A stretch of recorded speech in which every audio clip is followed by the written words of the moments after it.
Hello and welcome to this episode of In Conversation. My name is Dr. Karl. I'm the School's Relationship Manager at the University of Exeter. I'm joined today by two of our current students, Taylor and Connor. Hi both, how are we doing? Very well, thank you, Karl. I'm good, thank you. Fantastic. What we're going to be doing is we're going to be reflecting today on their experiences and learning more about what they've experienced in the last 3-4 years at the University of Exeter. So I'll start off by asking you whether you'd like to give us a little insight into who you are, what you've been studying, what you've been doing at the university. So, hello, my name's Connor. I'm a fourth year English student. I'm a fourth year because I had a study abroad in Australia last year. And my name's Taylor, and I'm a third and final year law student here at the University of Exeter. Fantastic, thank you. I guess one of the bits that we should be looking at is reflecting on your experiences. How would you describe your experiences over the last 3-4 years? I think when I first left to go to university, I was quite scared. I wasn't sure how it was going to go, moving to a new city, away from home. But the University of Exeter, I think, has actually really become my home over these 3 years. The people that I've met, the city itself, it's all become a familiar and safe space. And particularly, I just love the area, given the campus, the campuses are registered gardens, so they're really beautiful places if you're ever walking around them. And so I've really enjoyed studying here at the university for that reason. Yeah, like you, Taylor, I feel very much like the university is home, but I feel I've given lots of opportunities by the university. So when I left school to come to university, I didn't really know what I wanted to do, and the university's given me so many opportunities to try out different things, to learn about myself as well as English, and I feel that's fantastic. So like I said, I had the opportunity to study abroad. I don't know many people that have done that, but it's kind of really, it's not pushed at the university unnecessarily, but it's a really familiar route to go down, and lots of people do it and have an amazing time. I've had the opportunity to work for the university on active research projects. I've had the opportunity to work abroad in Canada and Switzerland with the university, and they've helped me. It's helped me progress to be able to have a job going into graduate life, which is very exciting. Yeah, and one of my favourite opportunities has, as a law student, actually that I've been able to work within the community law clinic and actually give legal advice to both students, staff, and actually just members of the public who have got a problem on their hands and they need a bit of help, and that's been super rewarding.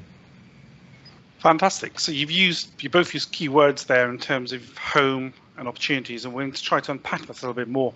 And the first thing I'd like to focus on is reflecting on your academic study. Now, I appreciate that over the last 14 months, things have changed somewhat to what they were prior to that.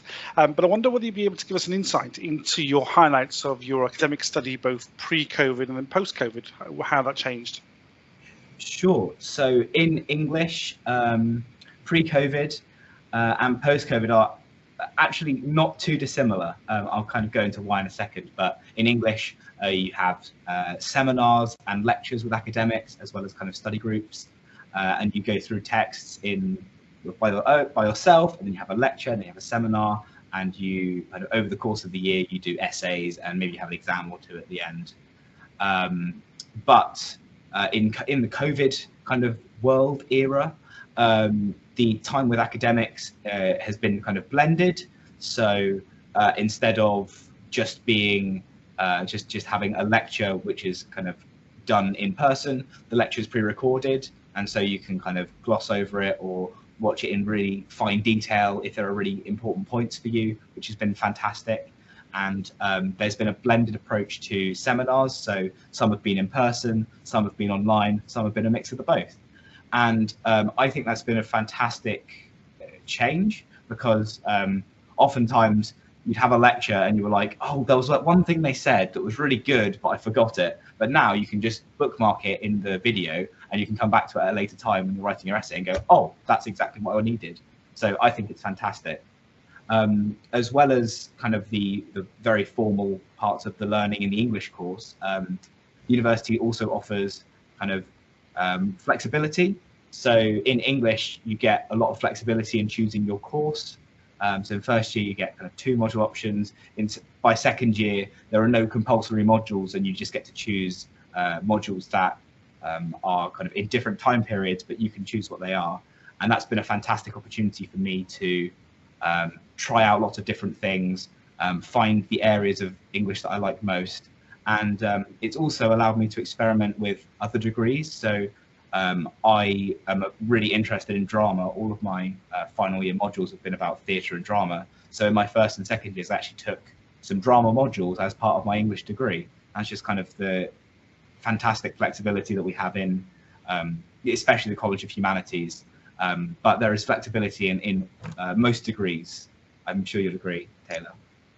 Yeah, completely. Being a law degree, my degree is slightly stricter in the sense that we have certain requirements that we need to meet for it to be a qualifying law degree. So there are certain professional body requirements. So for the first 2 years, they're pretty much scripted for you to cover the core qualifying modules. So you've got the legal basis to go on to be a solicitor or barrister. And then in the third and final year, complete free reign to do the modules that you choose. And that's really great because your third year counts for 2/3 of your overall degree classification. So the content that you get to pick, that you're going to enjoy more and then presumably do better in, is the content that's really counting for your overall grade once you graduate university. And although some teaching has been moved online, the really important stuff, that is the actual contact with lecturers in a seminar, getting to ask them questions, that's still happening. Basically what's happened is all the larger groups where it would be unsafe to have, say, all 400 law students in one room, that's been moved online, but the real important contact is still being maintained. And so I'm still getting amazing contact with my lecturers. And as we're a Russell Group, we're a research focused university. These lecturers are researching the law continuously, looking at not just what the law is, but where the law is going to go. And so, for example, we're being taught by the people who are quite literally writing the law in certain areas. I had one academic who helped pass the Divorce, Dissolution and Separation Bill through Parliament. And so I'm still getting that amazing contact with her in learning about family law. Fantastic. Now, obviously, you've got the academic side of your sort of student experience, but you also have the social element of student life. It'd be sort of slightly odd if we didn't speak about that. So what have your experiences been over the last 3-4 years? What opportunities have you had through those experiences that perhaps you wouldn't have had prior to coming to university? So I guess I've had quite a traditional social life at university. I don't know if that's a normal thing. There is no normal social life, but what I've done is I've carried on lots of the things that I did before I came to university and kind of really run with them and let them form a big part of my life at university. So I take part in plays, I'm an actor, but I also do technical theatre and I play musical instruments. So in my time, my social life at university has been kind of spent doing playing in bands for shows, doing lighting designs and sound designs for plays, playing my cello in orchestras, and that's happened kind of around Europe. I've done tours throughout Europe, and singing. I've done singing things in tours across the UK and at the Edinburgh Festival. So it's a fantastic opportunity and to carry on what you've done, but also start something new. I'd never sang a cappella before I came to university, but now I'm kind of quite heavily involved in that. And the reason you can get quite so involved is because most of the things that you can get involved with are actually run by students for students. So you can run to be the president of a society, and then you can help kind of forge a path for other people. That's what I did with my society, X-Tech. We do the technical stuff for shows. And so I've been in charge of kind of liaising with other societies, doing lighting and sound designs for the shows that other people have been a part of, which is fantastic. And there's also a different kind of side of social life at university, which is learning how to be someone who lives on their own and not necessarily with parents or guardians or people to look after you. It's not everyone learns that. Some people already know that, but I know me and lots of my friends, we kind of had never lived alone. And so I went from living in a 2-person house with just me and my dad to I now live in an 8-person house where, you know, there are politics about who's doing the washing up or who's cooking dinner tonight. And it's all these kind of smaller social things that you learn at university, as well as the, you know, the classic going to doing society things, going to the pub to have a drink with your friends. There's all kinds of learning that happens. So one of the really big social experiences that I wasn't expecting to get at all was student politics, getting involved with the Students' Union to promote causes and advocate for change that you think is really important. And I never expected that coming here. And since getting to the university, I've been involved in promoting equality for all students. So advocating for more gender neutral bathrooms, advocating for more diverse representation when it comes to choosing who we want to represent students to academics. And that has been really, really rewarding to meet a bunch of like-minded people who actually just want the best for everyone. And so student politics is absolutely amazing. And then also in my spare time, I like to make the most of Exeter's local area.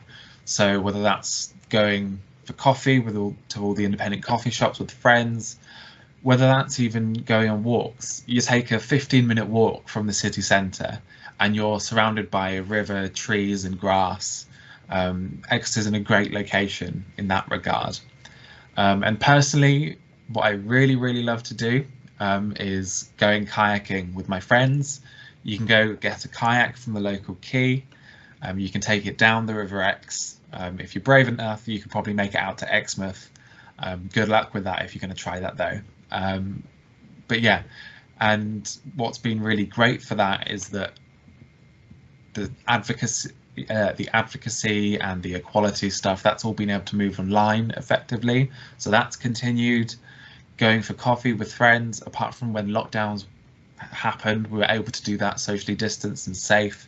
Likewise with the kayaking, we've been able to do that socially distanced. And so student life has persevered and it's been a great experience still. That's great. Now, my final question is, obviously, you're coming to the end of your student experience at the university. What experiences have you had that have helped shape what you're going to do next and where you're going next?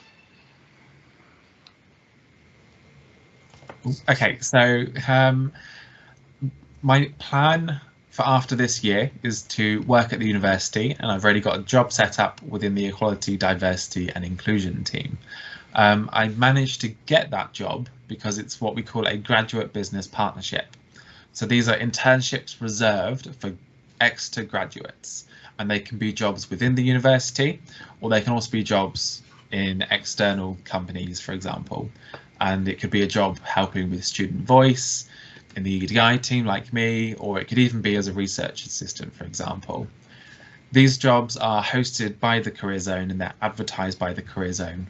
And our Career Zone gives you lots and lots of support to help you get them. So for example, whether that be help writing a CV or just a general job application or cover letter, because cover letters can be really hard when you've never had to do one before, for example. All the way up to complicated things like psychometric tests the Career Zone offers. So there's been lots and lots of support offered by the university to get me to that place. Even from day one, there's been lots and lots of support to help you get to that end goal. When you get to university, you'll be given a personal tutor, and that personal tutor will be your first point of call from anything from pastoral and well-being concerns all the way up to academic concerns. So I don't know if I'm doing my essays right. Oh my God, how am I going to get this job? That person will be there to signpost you to the right resources, just to give you that bit of confidence. And all of this has meant that I've able to secure myself a graduate job before I've even completed my degree yet. Yeah, like you, Taylor, I'm quite fortunate that I already have a job lined up when I leave university. So I've managed to secure a place on the civil service fast stream, which you might hear about when you get to university. It's one of those ones that quite a few people apply for. But my time at university has really kind of led up to that by taking part in lots of different work things at university. So like Taylor was saying about the GBP, there's also something called an SCP, a Student Campus Partnership, which is an internship, again, reserved for University of Exeter students. And I've actually been lucky enough to be selected for a couple of those. They are proper jobs. You have to do an application form, you have to do a successful interview, you have to sign a contract. So they kind of really get you in the mindset of how it is to get jobs, which has been fantastic. And they've been working for the university in the Digital Humanities Lab, participating in current research, and that's what flew me out to Canada to do some work with a Canadian university, which is fantastic. Also, I've had a research position looking at contemporary research that's happening right now, which has been fantastic.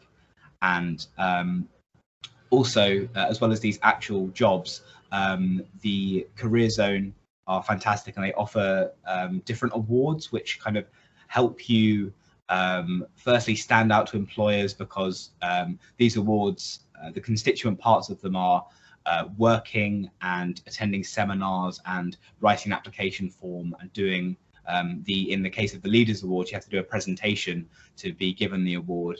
But these kind of give you the skills that you need to succeed going forward, and you might not remember, exactly what they said in the 4th seminar, but you kind of get this impression of how university has really set you up in a fantastic way for getting a job, by giving you all of these experiences, by allowing you to apply for jobs and get jobs, and really make yourself stand out from just, I don't say just another person with a degree, but if you have a degree and you've also had a job, that's a really exciting prospect for an employer.